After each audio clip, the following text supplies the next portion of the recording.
السلام عليكم ورحمة الله تعالى وبركاته متابعينا الكرام. كنتمنى من الله عز وجل تكونوا في أحسن الأحوال وانتم كتشاهدوا هذا الفيديو. مرحبا بكم معايا في فيديو جديد. لله وإنا إليه راجعون، البقاء لله. الموت يفاجئ عائلة اليوتيوبر المغربي رضوى الشينوية وهو داخل السجن، فخليكم معايا خوتي باش تعرفوا شكون توفى لهم، ودعواتكم مع خوتي بالرحمة والمغفرة. الله يرحمه ويرحم جميع المسلمين، والله يثبتوا عند السؤال ويجعل مأواه الجنة إن شاء الله يا رب.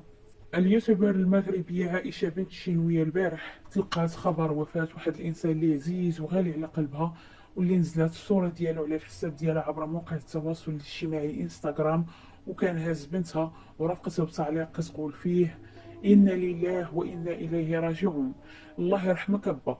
فمن بعد ما نشرت عائشة بنت الشينوية هذه الصورة على الحساب ديالها عبر مواقع التواصل الاجتماعي وكتبت الله يرحمك أبا، بداو المتابعين ديال عائشة كيصيفطوا لها في الخاص وكيقولوا لها شكون هو هذا السيد اللي توفى، واش هو الأب ديالك ديال بصح.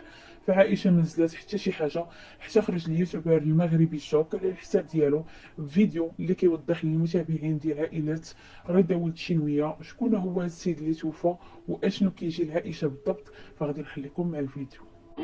السلام عليكم اخوتي. بات البلدانة مات، بات البلدانة راجل عايشة من الشينوية مات. الله يرحم ويرحم الوالدين.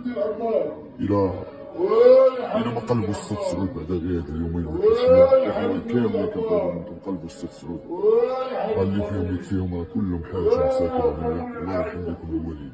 هادي المات. فإنا لله وإنا إليه راجعون. فكيف ما سمعتوا أخوتي باللي عائشة توفى لها الأب ديال الزوج ديالها الله يرحمه، فتعازينا الحارة لعائلة رضا ولد الشينوية وبالخصوص عائشة.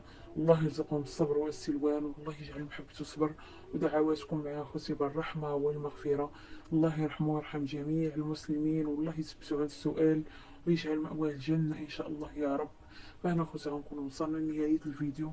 شكرا على حسن المتابعة، إلى فيديو قادم إن شاء الله، مع السلامة.